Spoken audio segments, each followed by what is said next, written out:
ಏನ್ ಸುಮ್ಮನೆ ಅವ್ನು ಅವ್ನು ಏನೇನ್ ನಾನು ಬದುಕಕ್ ಆಗಕ್ ಇಲ್ದೇ ಇರೋದು ಮೆಟೀರಿಯಲ್ ಎಲ್ಲ ತೆಗೆದು ಬಿಚ್ಚಪ್ಪ ನೀನು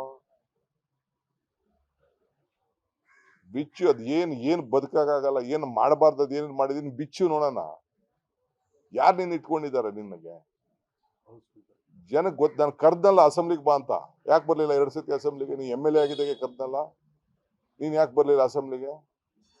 Y didn't you come to the assembly or why did you debate in it? ಈಗೂ ಕಳ್ಸು. ಈಗ ಎತ್ಕೊಂಡೋಗಿ ನನ್ಗೆ ಗೊತ್ತಿದೆ ಏನೇನ್ ಡೆಲ್ಲಿಲಿ ಯಾರಿಗೆ ಏನೇನ್ ಪತ್ರ ಕೊಟ್ಟಿದ್ಯಾ, ನಿಮ್ ತಂದೆಯವ್ರು ಏನೇನ್ ಬರ್ದವ್ರೆ, ಏನೇನ್ ಮಾಡವ್ರೆ, ನಮ್ಗೇನ್ ಗೊತ್ತಿಲ್ಲ ಅಂತ ತಿಳ್ಕೊಕ್ ಹೋಗಿದ್ವಿ. We know everything. ಎಲ್ಲ ಗೊತ್ತಿದೆ ನನಗೆ.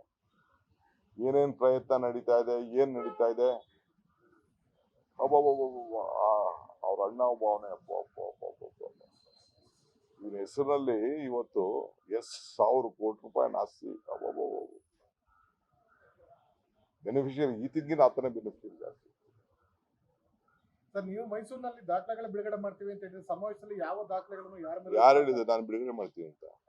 ಮೊನ್ನೆ ಮುಖ್ಯಮಂತ್ರಿಗಳು ಹೇಳಿದ್ರು ನಾವು ಮೈಸೂರಲ್ಲಿ ಎಲ್ಲ ಹೇಳ್ತೀವಿ ಅಂತ ಹೇಳಿದ್ರು. ನಾನೇ ನೋಡ್ರಿ ದಾಖಲೆ ಅವೆಲ್ಲ ಎಲ್ಲಿ ಬಿಡುಗಡೆ ಮಾಡಬೇಕು, ಏನ್ ಮಾಡಬೇಕು, ಏನು ವಿಚಾರ ಇದೆ, ನಾನು ವಿಚಾರಗಳಿದೆ ಅಂತ ಹೇಳಿದ್ದೀನಿ. ನಾನು ಅಷ್ಟೇ ವಿಚಾರಗಳಿದೆ ಅಂತ ಹೇಳಿದ್ದೀನಿ ಅಷ್ಟೇ.